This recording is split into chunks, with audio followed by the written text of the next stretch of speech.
I have to set my intentions. I have to have that time to myself, right? And we're gonna talk about the 5 things that I do before 7 a.m. Hey y'all, it's Kyla Denanyoh, and we're gonna talk about the 5 things that I do before 7 a.m. Yes, you heard me, 7 a.m. I have a 4-year-old, I have a spouse, my day gets busy, right? Around 7:30 in the morning, that's when the household wakes up. People start asking me for stuff, looking for me, questioning all of it, okay? And so this was inspired by a book that I read, and I was reading the book Sell It Like Sirhan, and Ryan Serhant literally said that he gets up at like 4:30 and does all this stuff. And he's like, I get it, you don't have time to wake up, don't worry about it.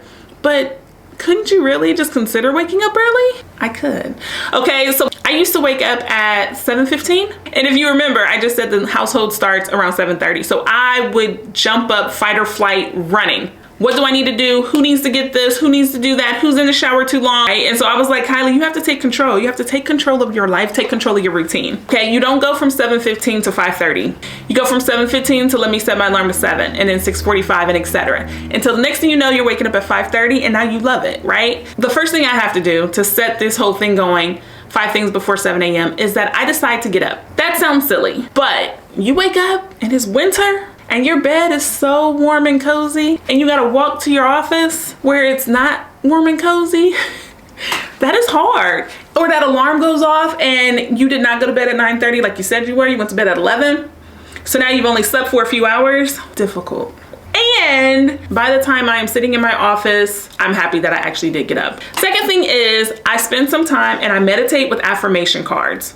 Now, meditation is when you focus on one thing, you let your mind wander, W-A-N-D-E-R. Your mind wants to go. It does not want to focus on one thing. It wants to be around. Set your intentions, your mind on one thing, and then you let your mind wander and you constantly bring it back. Meditation is constantly bringing your mind back. So there are multiple ways that you can do this. For myself, I have to use an affirmation card. So I got these affirmation cards from my Fab Finance. And so there's different colors on the cards, but they have things on them that say things like, I have more than what I need. Or another one, I define me. So I choose this, and I sit in my office and I stare out the window, meditating. I'm gonna center myself on one thought. And I can say it fast, I can say it slow, I can say I am at peace with money. What does it mean to be at peace? What is the definition of peace? What is the definition of money? I am dissecting this for 30 minutes. I set my alarm and I set it to stop playing at the end so I don't have this jarring thing breaking me out of it. It's fun to see how your mind wants to go. And when I meditate, I always have to have a notebook with me because I'm at peace with money. I'm at peace with money. I'm at peace with money. No, you're not. You don't even have any money right now. Why did my mind think that? And then I'll write down, you don't have money right now. You are in control. So you control your mind and you keep bringing it back. And then later on, you sit there and you go through these notes. Well, why did I say I don't have any money right now? Well, what is the evidence of not having any money right now? So what did I mean? After I've meditated, I like to journal. Okay. And so there are a number of different ways that you can journal.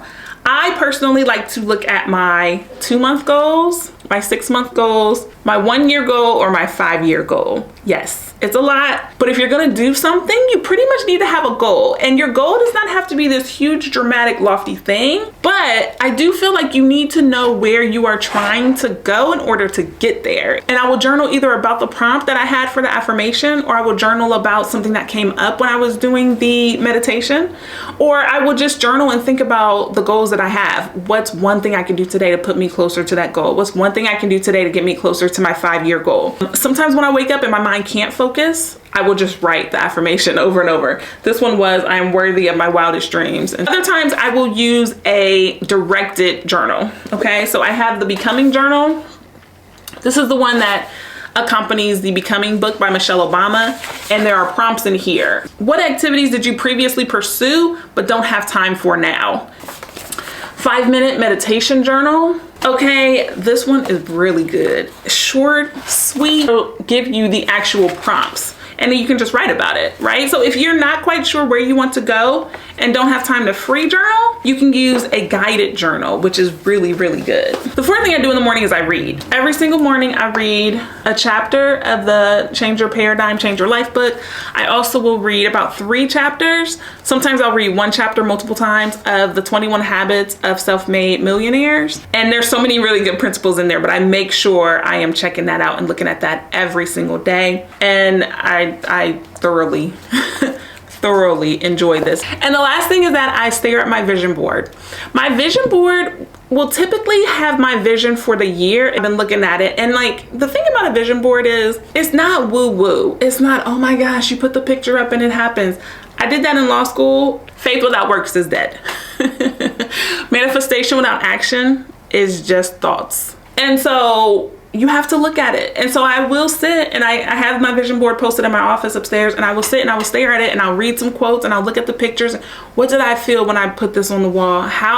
Why did this picture embody what I want to do in the future? I have to set my intentions. I have to have that time to myself, right? At first it was really difficult, and it felt really indulgent because I was not used to giving myself that time. What are you here for? You're just gonna sit here? But it's more than that. Actually, now I've learned to crave the time because it's the one time that I have before everything else in the day starts. It's like me before the daytime. You know what I mean? It's like my own little carved out place. And this is before coffee and all of it, right? Like I'll have some water, but this is the time for just me, and I've definitely started to crave it. So I hope you learned something about the 5 things that I do before 7 o'clock in the morning. It's a lot, but once you get into it, it's really, really easy, right? And it's not like there's like a super schedule where if I forget to read or forget to do this or I journal too long, I can't do the others, you know?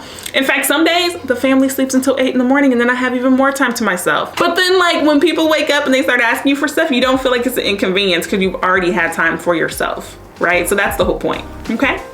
So I will see you in this next video, and have a great day.